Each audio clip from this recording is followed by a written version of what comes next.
Waking up on the right side, blessed to be with you. Kevin Miller in the morning, KIDO Talk Radio. Joining us now, our great friend, syndicated national personality talk show host, Lars Larson. Lars, good morning. Good morning, Kevin. How are you doing today? Good. A big week for you. You're behind enemy lines this week.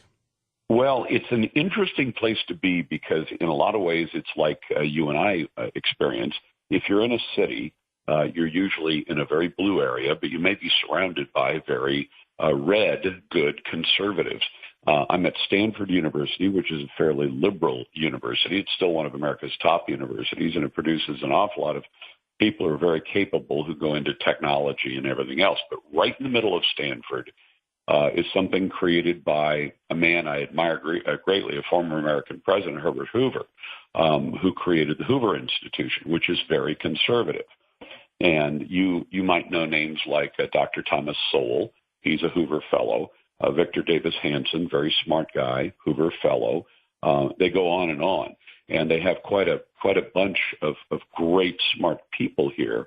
And we get the chance, this has been going on for 5 or 6 years, that Hoover invites us to come down and do a week of broadcasts. We still do the regular Northwest show and the national show that we're going to do. We talk about issues from both the region and the country, but we get access to some very smart people during this week at Hoover. So I'm really more at Hoover than I am at Stanford. And in case you don't know, the big tower you usually see pictured on Stanford University, when they do a story about Stanford, they show the picture. And what's ironic is Stanford, as you said, is very liberal politically, but Hoover is very conservative, and it's smack dab in the middle. And Hoover was a man who grew up in the Pacific Northwest. He actually went to grade school probably 20 miles from where I broadcast in a town called Newburgh. His elementary school later became George Fox College, and he actually dropped out of school at one point, but he didn't finish high school. But he studied hard one summer, took the tests, and was in the first class at Stanford. And then to make sure he could claim the credit to be the first student, he came down a day early, spent the night in the dorms by himself, and so he said he was the first student in the first class at Stanford. He got a degree in engineering and mining, and he went off and created some of the most innovative mining techniques at the time and made himself fairly wealthy at the time. And then he gave a bunch of money to create the Hoover Institution, which is now one of the largest archives of documents in the world. In fact, when the old Soviet Union broke up, they were short of cash, and they sold their entire national trove of documents about the creation of the Soviet Union and everything else to Hoover. So the old Soviet Union's documents, it would be like the founding fathers saying, hey, we're short of cash. Let's sell off that Constitution and that Declaration. Somebody wants to buy them. Well, they're now right here on the campus in the town of Stanford, California, which is near Palo Alto and near Silicon Valley. So it's an amazing place to come to. Our great friend Lars Larson joining us here. Kevin Miller in the morning, KIDO Talk Radio. Catch him tonight at 6 on KIDO Talk Radio. So, Lars, there's no bigger supporter than the Second Amendment than you. We've been talking about this last week, the decision by the Connecticut Supreme Court overturning a ruling which prevented Sandy Hook families from suing the gun manufacturers. You think about this. This obviously will go to the Supreme Court. Your thoughts on filing lawsuits against gun manufacturers in response to tragedies? Well, Kevin, let's start with the fact that it's as ridiculous as saying that if somebody is tragically killed by a drunk driver in Boise, that you should sue the Ford Motor Company if the drunk driver was driving a Ford, or that you should sue the manufacturer of the alcohol, so Jim Beam or Wild Turkey, because they manufactured the alcohol, rather than going after either the person who served an intoxicated person, and there are laws that say if a bartender serves an intoxicated person, the bartender can be liable because you were giving alcohol to somebody who was already drunk. But in this case, we have a federal law that says that if you manufacture firearms and you do it legally and lawfully, and they're sold legally and lawfully through federal firearms licensees, you can't turn around and blame the person who made the gun. It would be like blaming Stanley for a murder committed with a hammer, which, by the way, there are twice as many murders committed by hammers and blunt objects as there are committed with rifles. But in the Sandy Hook case, and I hope you're catching that comparison, your audience is catching that comparison, you don't blame the company that made the hammer. You don't even blame the company that sold the hammer. And there's a federal law that says that. What the Connecticut Supreme Court decided was, if you portray the gun in its use, in your advertising, in a way that suggests that it might be used for illegal things. Well, listen, Kevin, I see firearms ads all the time, and frankly, while you see ads that talk about the ability to hit targets at a good distance or the ability to fire accurately, I'm not aware of a single firearms ad that says go out and murder people with it. Not a single one. Now, you might see big, tough guys or pretty girls holding the guns, but that doesn't suggest using them illegally. And I'll tell you, Kevin, if that's the new standard, that's what they decided was because of the advertising that therefore the gun makers were suggesting to people to go out and use the guns illegally. If somebody's curious, if you don't take gun magazines, walk into a store, pick up a gun magazine, and show me the ad that says, take this gun out and murder school children with it. I don't see a single one. I do see some that say use it for self-defense, which is a legal and a lawful use for it. But then go home tonight and turn on the television. I know when they're not listening to radio, Kevin, some people do watch television. And take a look at some of the ads. Have you ever seen, I used to own a Dodge Charger, and there's a Charger ad that shows somebody cutting cookies with a Dodge Charger. Now, do you think it's legal? Would the police tell you it's legal to go out and cut cookies with your Dodge Charger on the streets of Boise? No. No, but is the car manufacturer, and do you ever see cars racing very fast in car ads? Do you see them, climbing huge hills? Do you see them doing things that probably either A, aren't smart, B, aren't safe, and C, may even be illegal? In fact, there's one ad that I hadn't noticed that one of my listeners picked up on, and it showed a bunch of kids who had apparently been out drinking, and then they were in a car ad. But they were having fun, and so, if the car manufacturer portrays their car, doing things that would not be legal, does that mean that the car manufacturer should be held responsible when somebody then takes a car and does some stunts with it and somebody gets hurt? The whole thing is just aimed at shutting down the gun manufacturers. And I have a feeling the Connecticut Supreme Court will be overturned by the U.S. Supreme Court should this case go to trial. It'll be appealed, and I'll bet it'll go all the way to the Supreme Court. The Supreme Court will say, you can't suggest that because somebody is manufacturing a product, that the manufacturing of a product, if the product is used for illegal purposes, is then the fault of the manufacturer. It's an absurd notion, especially when you try to apply it to anything else. Lars, let me get you out on this one. Over the weekend, Beto O'Rourke was asked by Chuck Todd, paraphrasing, look, you're a white guy. Your party's not down with the white guys. You've got white privilege. Have you ever thought, you as a patriot, you as a journalist, you as someone who loves America, defends America, not once a day, but twice a day throughout the nation, would ever hear of a reporter asking someone, your party's not interested in you because of your gender and because of your race? How dangerous is the game the Democrats are playing with this? This is a very dangerous game because this whole idea of white privilege is ridiculous. Kevin, I've been doing radio for 44 years. There have been times when employers, God bless them, but they've said to me, Lars, we're not going to hire you because the FCC regulates us, and we frankly need to hire somebody who's a person of color. And it has worked against me. And the idea that we're going to start inserting identity politics, and that's where you judge somebody based on their skin color, based on their sexual preference and ethnicity, things like that. If we start going to identity politics, the Ilhan Omars of the world, who apparently feel more allegiance to their religion than they do to the job they've taken on as being a member of Congress, this is very dangerous territory. And to start judging people, it's what created, I think, in Elizabeth Warren, the inclination to go out and lie about who she was, and others to try to suggest if you have white skin, you're probably not qualified for public office because you had privileges that someone who's a person of color did not have. And if we go down that road, we're suggesting the very antithesis of the Constitution, which says we all get judged equally. Doesn't matter what gender, doesn't matter what skin color, doesn't matter what country we're born in. We are all judged equally under the law. Democrats are trying to change that because they're left without a refuge. They don't have the votes to win elections. They're trying to get them through illegal aliens. That I think we can shut down. They've tried to get their decisions made by the Congress. That didn't work. So then they went to the courts. The courts are now pretty well foreclosed to them because we now have 5 constitutionalists, well, 4.5 if you count John Roberts, on the Supreme Court. We're soon to have 6. So when they've had all their avenues of change closed off, what are they going to go to? They're going to try and shame us and suggest that you're not a real American because of your skin color. What an un-American idea. Lars Larson this week from Stanford. Lars, we so appreciate you. Thank you, sir. It's my pleasure, Kevin. Take care now. You too. Our great friend Lars Larson joining us.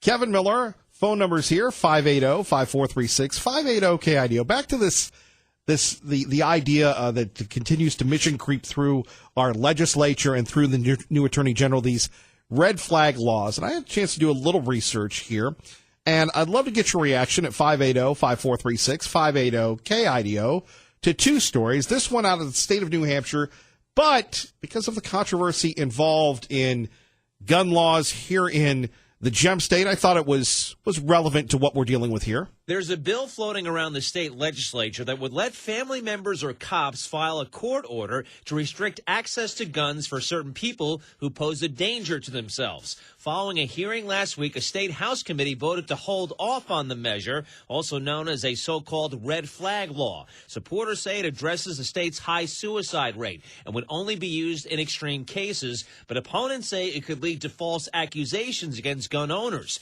who could lose their weapons for no genuine reason. More than a dozen states already have this kind of law on the books. Ken Duffy, Fox News. Will it be the gun owners of America, the NRA, to challenge these red flag laws like we have in Oregon, like people have alleged have tried to perpetrate here?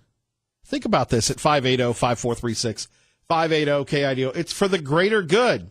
And the message and the story we were following last week, taking your calls on this, along with what Lars Larson said, you have folks being allowed to sue gun manufacturers out of Connecticut.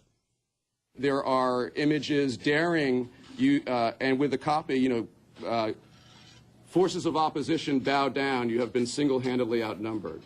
But in the world that we all live in, there are no hordes or forces of opposition that we need to make bow down. There we have it. That is the attorney Josh Koshkoff, after successfully lobbying the Connecticut Supreme Court to allow families to sue, Sandy Hook victim families, to sue Remington and whoever else makes the guns. I go back to what Lars said. Are you going to start suing car manufacturers because people get hurt in car accidents? Are you going to start suing the liquor companies because people get liquored up?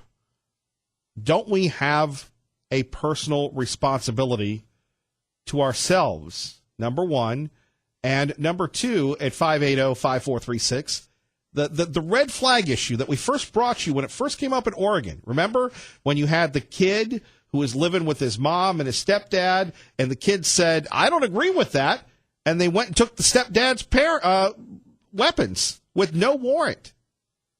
Let's address that next. Kevin Miller, KIDO Talk Radio. There's a bill floating around the state legislature that would let family members or cops file a court order to restrict access to guns for certain people who pose a danger to themselves. Following a hearing last week, a state House committee voted to hold off on the measure, also known as a so-called red flag law. Supporters say it addresses the state's high suicide rate and would only be used in extreme cases, but opponents say it could lead to false accusations against gun owners who could lose their weapons for no genuine reason.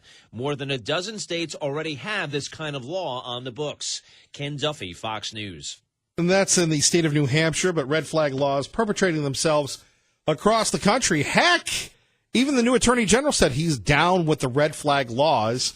Taking your reaction with Kevin Miller at 580-KIDO, 580-5436. Let's go to Ken in Boise. Ken, good morning. Hey, good morning to you. Well, these laws are scary. Probably the best example of them is good old California, which everybody loves to hate. If you get a restraining order against a person in California, for any reason, the person that has the restraining order is prohibited from possessing firearms, even if it's not been adjudicated, even if you're not guilty of anything, and the restraining order is very easy to get. The legal standard to obtain one is almost nothing. It's pretty much unbelievable. And what happened to me was I was a federal firearms licensee. I helped a guy who got a restraining order against him from his ex-wife. And again, it was not proven as to anything that he did wrong. She just obtained the order. He collected firearms. He had to give up possession of them. There were over 200 guns. I helped him store those guns so that he was not in possession of them anymore. And they were stolen because someone broke into the storage facility, didn't even know the guns were there. Anyway, it led to the largest gun theft in Northern California history, all because somebody got a restraining order against someone else without cause. As a person who was, licensed by the feds for the firearms, were you always worried about the feds trying to get you? Well, when you have a federal firearms license, you kind of have a target on your back because they can come and inspect anytime they want. It does give you the privilege of being able to buy firearms very easily, but certainly you're on their radar, and that is a concern, no doubt about it. Well, Ken, thank you for listening and calling into KIDO Talk Radio. You guys have a great day. You as well. Traffic and weather together, KIDO Talk Radio. I'm News Channel 7's Eric Everett. And I'm Kevin Miller. Let's go to the phones. We go to Teach Party Bob, GemStatePatriot.com. Hello, sir.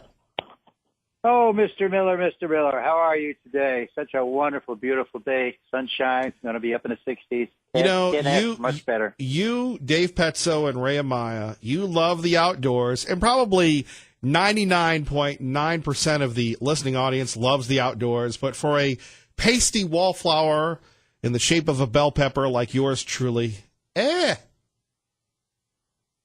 Well, listen, we're going to have to get you out more often because you're turning a little too pale for me. I love the sun, but the sun don't love me. Story of my life. What can we do for you? Well, as usual, you're giving your audience reasons not to allow the growing of hemp in Idaho because of the large amount of water it's used to cultivate it. Let me clue you in on something that the total amount of water needed to produce 1 pound of beef is 1,799 gallons of water per pound, or pork, 576 gallons of water. Watch what you're saying with that pork, buddy. As compared to the water footprint of soybeans, 216 gallons, all right, and cotton, 80 to 130 gallons. Now, the cotton plant takes 50% more water per season to grow than hemp. So if it only takes 80 to 130 gallons of water to produce 1 kilogram of fiber, what are you really talking about? Oh, is this where I answer the question? Well, I'm asking you. You guys are there pontificating about why hemp is not good to grow, and I'm giving you the reasons why it is. But you don't seem to ever have a comeback. Well, we were talking about that. Dave Petzo and I were talking about that last hour. But I understand look, that. I'm not down with that. Do you forget about what you did last hour because you told people the wrong thing? No, I think, and this is based off a conversation we had with Lars Larson last week, where he said marijuana takes up all the water. It is devastating to the environment. They've seen it in Oregon. They've seen it in Colorado. And since hemp is related to marijuana, I'd say the same thing. Well, I would say that Lars Larson takes up an awful lot of the oxygen in the air when he's in a room also. But that's Lars Larson. Well, look, I don't think, the law enforcement, right. Look, the law enforcement, the state law enforcement sheriff's association, I don't want to hear it. They agree with Kevin Miller. They agree with Kevin Miller. I don't want to hear it. What do you mean? You're going to hear it. Look at it objectively. You're starting to sound like Alexandria Occasional Cortex. Okay? Wow. Stop sounding like her. I'm just not down with the hemp or the marijuana. Well, and just a quick note on the 737 crashes. They changed the position of the engines on the plane to facilitate faster production, as it made it easier for the pilots to qualify to fly it. Boeing said it was a small change to an old plane. Problem is, the change in the engine position caused some of the problems with the nose dipping upon the high thrusting on takeoff. And the automated program evidently was not able to always correct the problem. And the thing about the automated program is they didn't teach the pilots to press the button. They never put it into the instruction manual. And why did they do that? Because they were stupid as usual. And once again, corporate need for speedy competitive edge trumped FAA caution on a newly configured plane. So whose fault is it? Boeing's. When it comes right down to it. I agree. In a manufacturer. I agree. So anyway, I hope you have a wonderful day today, and happy hemp to you. Happy hemp, brother. Hey, before you go, you talk to all these bigwig politicians. Does hemp pass? Does hemp get passed and get signed into law? You got the farmers behind it. You got the law enforcement against it. I would like to see it happen. That since now they spent so many hundreds of thousands of dollars to buy the new system to tell whether hemp has so much THC in it. I think it will, but it's going to be close. All right. We are an agricultural community, and it's a great crop. So let's see what happens. Well, you predict it will happen. I'm going no. Yeah, well, you always say no. That's just you. Mr. No. See the sunshine today, my friend. I'll see you. Thank you, sir. Take care. Bye-bye. Bye-bye. Our great friend, Tea Party Bob. Coming up next, a live report from the White House, only here on your home for Fox News Radio, KIDO Talk Radio, 107.5 FM, 580 AM. Kevin Miller, waking up on the right side. Good morning, Maggie. Good morning, Kevin. Rolling out to the White House, Fox News Radio, exclusively on KIDO Talk Radio. In the Treasure Valley, our great friend John Decker joining us. John, good morning. Good morning to you, Kevin. How are you doing today? Not bad. A busy weekend for the president on Twitter, making a lot of waves, I guess, a lot of attention on what the president tweets. And this morning as well, the president tweeting quite a bit. The president talking ahead of his trip that he'll take on Wednesday to Ohio. He's going to Ohio, and that's going to be obviously a critical state in terms of his reelection run in 2020. And it's a state in which, you may know, GM has already closed its Lordstown, Ohio plant. The president not pleased by that. The president saying that he spoke to Mary Barra. She is the CEO of GM over the weekend, trying to find some sort of solution so that that particular plant is not shuttered entirely. The president likely to speak about that on his trip to Ohio this week. The president also tweeting this morning about that horrific mass shooting which happened in New Zealand last week. The president writing on Twitter, "The fake news media is working overtime to blame me for the horrible attack in New Zealand. They will have to work very hard to prove that one. So ridiculous," he wrote. And this, of course, coming after the person who committed those atrocities put out an anti-immigrant manifesto, and he wrote that President Trump is a symbol of renewed white identity and common purpose, and that has obviously rubbed the White House the wrong way. Our great friend John Decker joining us. Back to the president and his agenda. Congress out for a couple weeks, going on the road. By the way, that Lordstown, Ohio facility is massive. You can see it from the highway, and it is such a vibrant part, not only of that area, but really of the state. It goes back to the old, like they have in Detroit and Flint, Michigan, and other places. These massive factories that they just don't build anymore. Well, that's exactly right, and this is where I believe, what was it? Remember, I think it's the Chevy Cruze was manufactured at that particular plant, but the last Chevy Cruze has rolled off the assembly line. GM really focusing much of its attention in terms of manufacturing on its SUVs. That's where they make the money. That's where they make the profits. Not so much automobiles like the Chevy Cruze, and that's the reason why they've closed that plant. But the president's saying, look, you can still use the plant for other vehicles and perhaps move manufacturing from a plant that you have in Mexico up to Ohio. So the president's still continuing that lobbying push with Mary Barra. We'll see if it pays any dividends. But it's obviously a tough thing to deal with when you're a CEO and the president is tweeting about you and your decision practically every day. Well, and the president's saying that he would look at the tax incentives that he's given GM. He, again, John Decker, as a historian, an attorney, a reporter, a teacher, I don't know, have we ever seen a president so willing to put it all on the line? Usually, someone will make a tertiary comment and move on. Not this president, not with his latest example of going all in, it would seem. Well, you're absolutely right. I can't think of a president who has used Twitter in this manner. Obviously, we're only talking about one, which would be President Obama, because Twitter wasn't around when George W. Bush was president. But President Obama certainly never used Twitter like this. And, think about how the president has weighed in on private industry quite a few times. Think about the president's comments on Twitter and publicly about the motorcycle company, Harley Davidson, and, its decision to move some of its manufacturing out of the United States because of those tariffs that were placed on imported steel and aluminum. So the president not shying away from using Twitter, trying to put pressure on corporate CEOs in North America. One thing that he knows very well, social media and the business of being in business. Finally, John Decker joining us, Fox News Radio on KIDO Talk Radio here in Idaho. John Decker, let's go to the president's plan to deal with the Mueller report, whether it drops this week or within the next month or a couple months. Have they been circulating a response?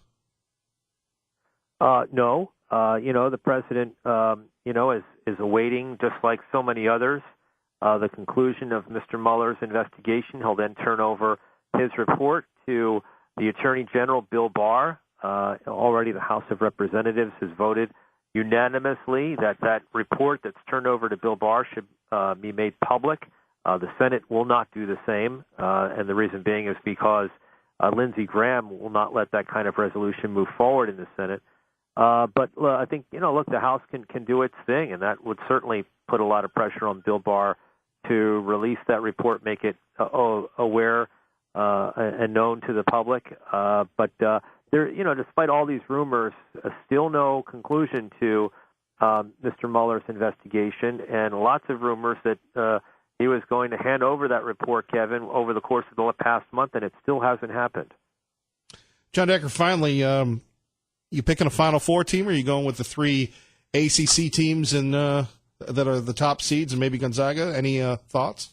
Yeah, funny you asked that question. I was just looking at my bracket today, and here's the problem. The overall number one seed is Duke, and I don't know who's going to win overall. I mean, I've done my bracket, and I don't even know if I'm confident with my choice. But what I do think, though, and this is my wager, is that I think that Duke and Michigan State are, if they win their respective brackets, they'll meet up against one another. And I think Michigan State's going to beat Duke. I do. I believe that. And so if that happens, it would be Michigan State making the Final Four and not Duke. And that would be pretty remarkable. I think that would be a huge upset in the tournament. Well, we heard it here first, John Decker. We appreciate you, brother. All right. Thanks a lot, Kevin. Have a great day. Thank you, sir. Our great friend John Decker joining us. Back to your phone calls. Pro-Life joins us. Kevin Miller, KIDO Talk Radio, 107.5 FM, 580 AM. Good morning, Pro-Life. Good morning. I want to talk about there are people that are dangerous that have firearms, and they will misuse them. Well, and for people just tuning in, we're talking about the proposed red flag laws that, let's say I live in your neighborhood. Maybe I don't live in your neighborhood, and I say pro-life is a kook. We don't like pro-life. He's dangerous. Go get his guns. This would give the authorities the ability to do this without you getting a say. Exactly. And the only way you could really justifiably do that in our constitutional law and under any kind of sensibility, you'd have to have a court case with a jury, not a judge, determining that person, and the person could, of course, be there and have his own representation, represent himself, saying that he wasn't dangerous to have a gun. That's the only way that it's justified. And but anyway, even losing your gun for being a white-collar crime felon, they take their guns away from anybody if they're a felon. And I say that a jury should decide that too. And so, well, let's expand on that for a minute here on KIDO Talk Radio. So if you're a felon, you believe you should get your gun back.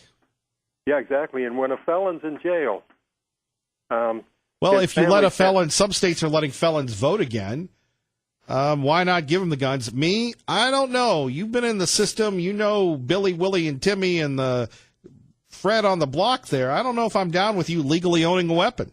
Well, then a jury should make that No, decision. you make the case why they should. That's what I'm asking you. Tell me I'm wrong.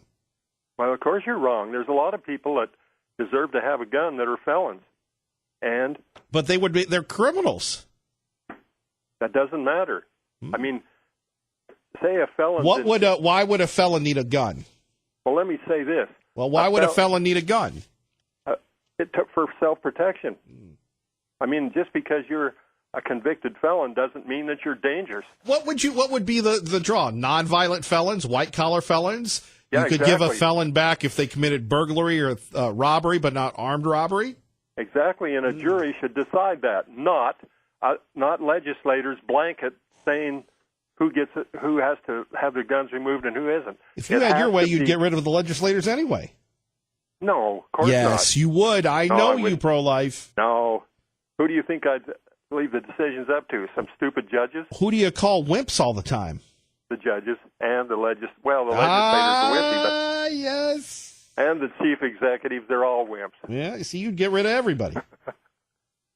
Well, you know, a woman that has her husband in prison for a white-collar crime, just because Wait a minute. she's What kind married of to the woman? guy- What kind of woman would get? I mean, a white collar crime is you're stealing from like a business or something. So why Yeah. would a woman get her husband that way? Well, how does that work?